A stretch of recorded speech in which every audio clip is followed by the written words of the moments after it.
It happens without warning. You jolt awake. The room is pitch black. The house is silent. You look at the clock, and the glowing red numbers stare back at you, 3 a.m. Or perhaps 3:30. You try to close your eyes, to drift back into the comfort of unconsciousness, but your mind is suddenly, inexplicably electric. You aren't groggy. You are alert. You feel watched. Or perhaps, you feel like you are supposed to be watching something. For centuries, folklore called this the witching hour. Religious texts called it the hour of God. But what if I told you that this specific window of time is not a coincidence? What if waking up at 3 a.m. isn't a sleep disorder, but a biological and quantum invitation? There is a mechanism inside your skull, no larger than a grain of rice, that acts as a stargate. While the rest of the world sleeps, this organ is performing a secret alchemy, flooding your brain with chemicals that don't just regulate sleep. They are capable of unlocking dimensions of consciousness that mainstream science is only terrified to touch. You are waking up because your biological antenna has just been turned on. Welcome to the forbidden knowledge of the 3 a.m. portal. Welcome to quantum mind frequency. If you are here, it is because you are looking for the answers that lie beyond the veil of ordinary reality. Today, we are dissecting the phenomenon that has puzzled mystics and neuroscientists alike. We are going to explore why 3 a.m. is the specific frequency for spiritual contact and how your body is hardwired to receive it. Most people dismiss waking up at this hour as insomnia. They blame stress. They blame their diet. But let's look deeper. Across almost every ancient tradition, from the Vedic sages of India to the alchemists of medieval Europe, the time between 3 a.m. and 4 a.m. is considered sacred. In Kundalini Yoga, it is the Amrit Vela, the time of nectar. It is said that during these hours, the veil between the physical world and the spiritual realm is at its thinnest. But we are not just here to talk about myths. We are here to talk about the biology that supports them. There is a reason this happens in the deep dark.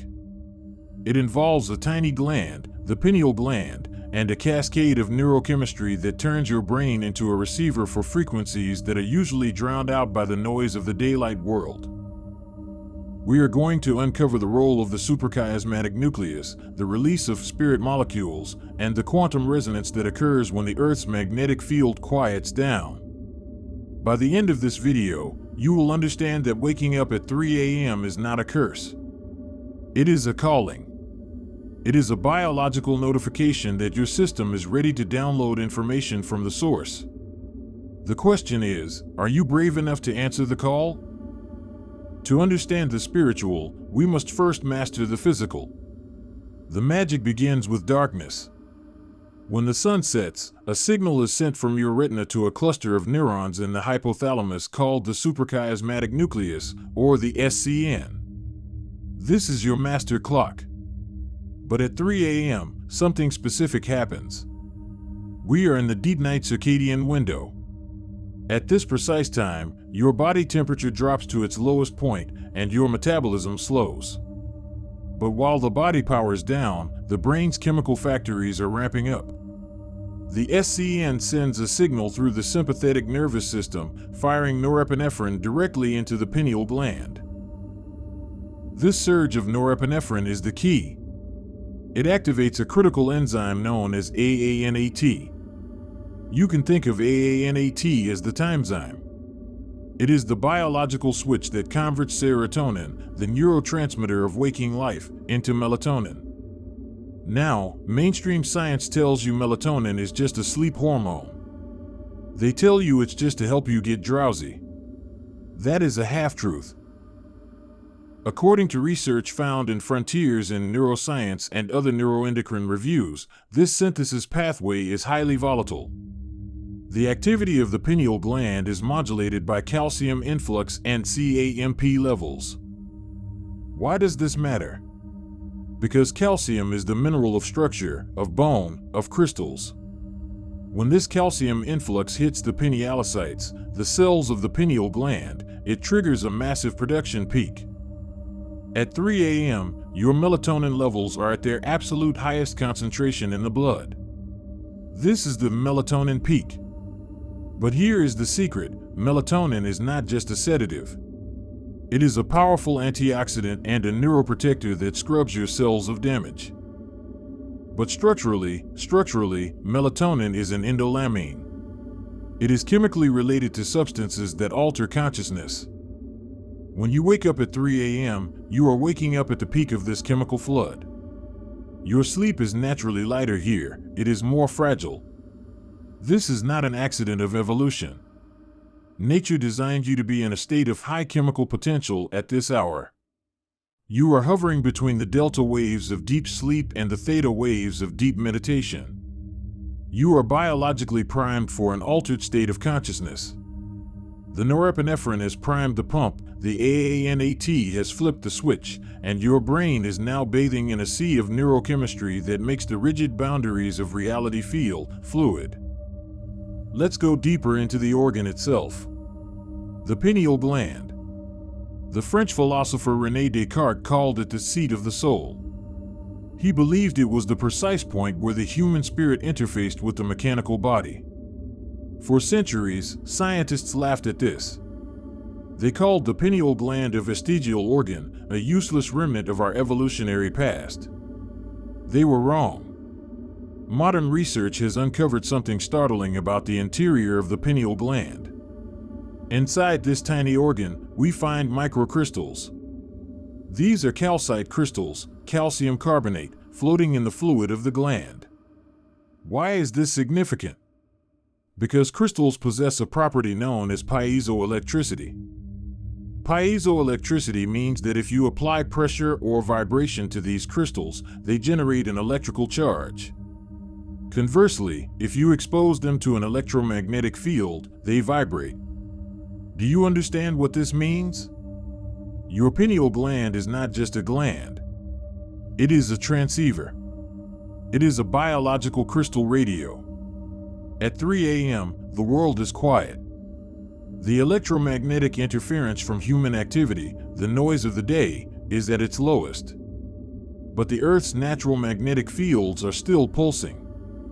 Esoteric traditions suggest that the pineal gland, loaded with these piezoelectric crystals, resonates with these subtle cosmic fields. When you wake up at 3 a.m., it may be because your receiver has picked up a signal. The firing frequency of the pinealocytes changes.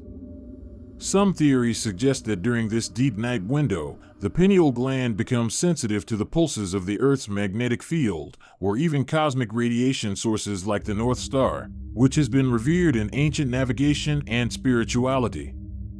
This is the third eye activation. It isn't a metaphor. It is a physical vibration of crystals within the brain, responding to a frequency that only exists when the sun is down and the world is silent. You feel distinct clarity because your brain is literally resonating with a different frequency than it does at noon. You are not groggy because the antenna is hot. It's active. It's looking for a signal. Now we arrive at the forbidden knowledge. The part that makes mainstream academia uncomfortable. We know the pineal gland produces melatonin.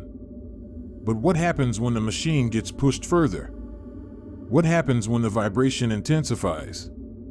There are theories, supported by esoteric researchers and currently being explored on the fringes of neuroscience, that suggest the pineal gland is capable of synthesizing compounds far more potent than melatonin.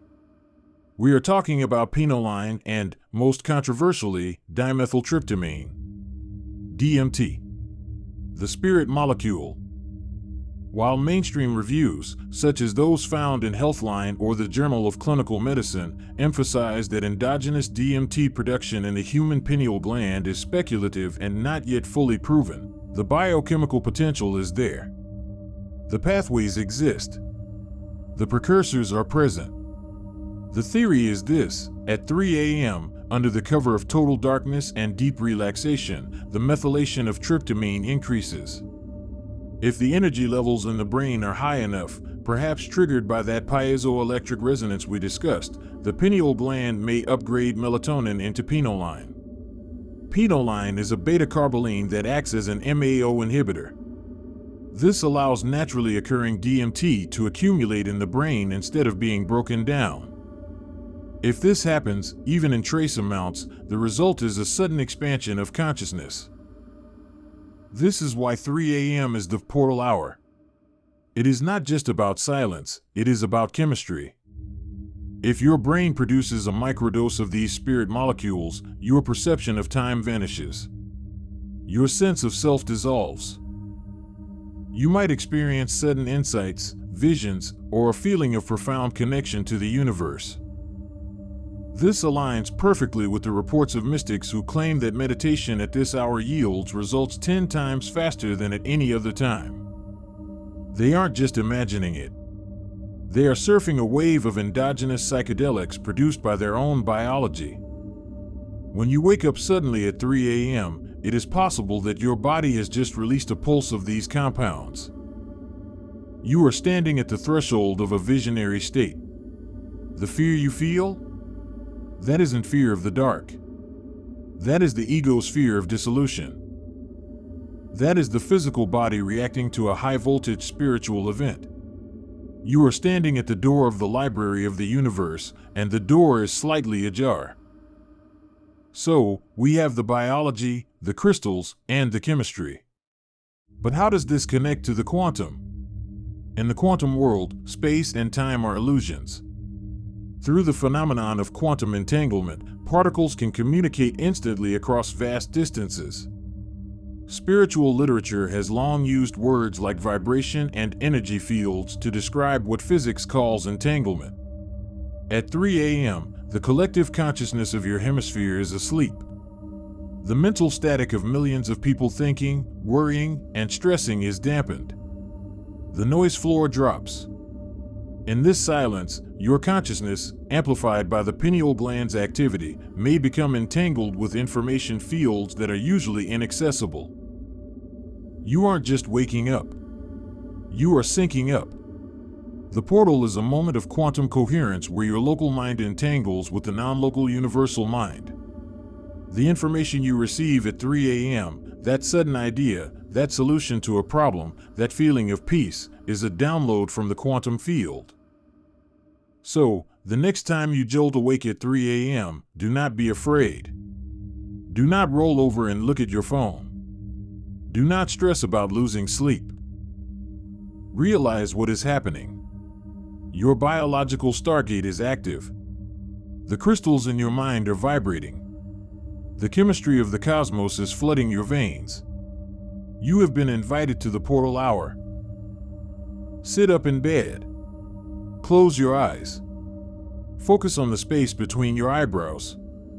Listen to the silence. Ask the universe what it wants to show you. Because in that silence, the answers you have been searching for are waiting. If you want to learn how to harness this energy and control these states of consciousness, you need to subscribe to Quantum Mind Frequency right now. We are building a community of awakened minds, and you are a vital part of it. Hit that like button if you've ever woken up at 3 a.m. and felt the call. Comment below, what happens to you in the witching hour? I'll see you in the next frequency.